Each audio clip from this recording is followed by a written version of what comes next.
If you're like me and you like big numbers, roguelikes, Pokemon, and even Pokemon fusions, chances are you've heard of PokéRogue, a game that takes aspects of Pokemon and makes it into a roguelike. Now, if you have played the game, you know there is an endless mode and it's pretty damn hard, especially if you've gone straight from beating classic mode to thinking you could easily take on endless, only to be immediately outleveled and outscaled. This one Pokemon is the answer to all of your problems.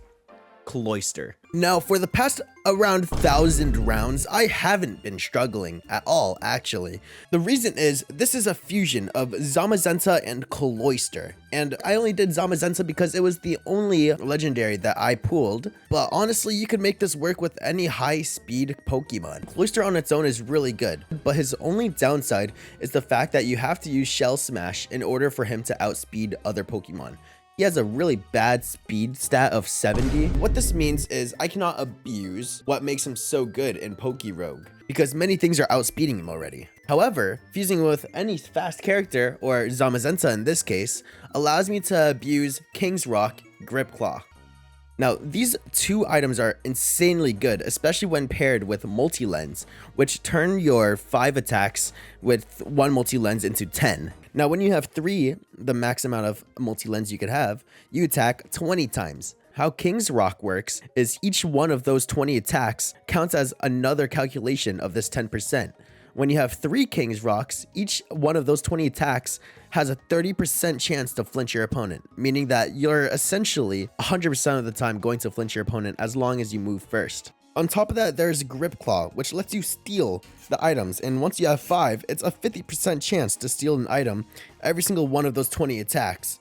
As you can see, I have max of every single berry, which means I am essentially invincible. If I intentionally take damage here, hoping he hits me, I immediately heal everything back.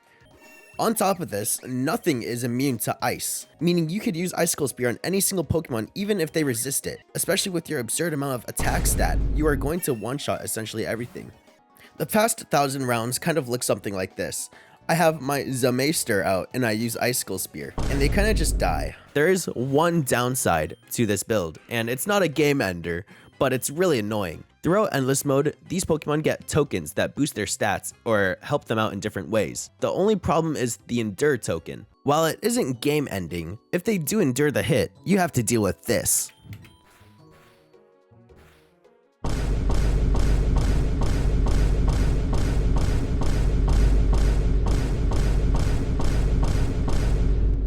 However, like I said, it is not game ending because at the end of the 20 hits, they will always flinch. This one fusion, well technically it's mostly Cloyster doing the work, has been able to carry me through all 1,000 of these rounds, including the Eternatus boss battles. And just to prove how dominant this Cloyster is, I'm going to show you all the way till round 1250, where another Eternatus will appear. And after too much spacebar spamming,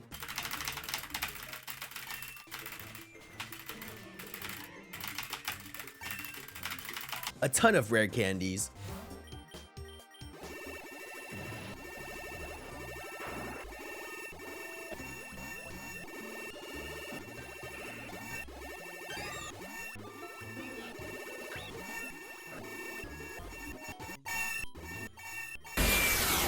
and of course some eggs opened, because boy do I love me some gambling.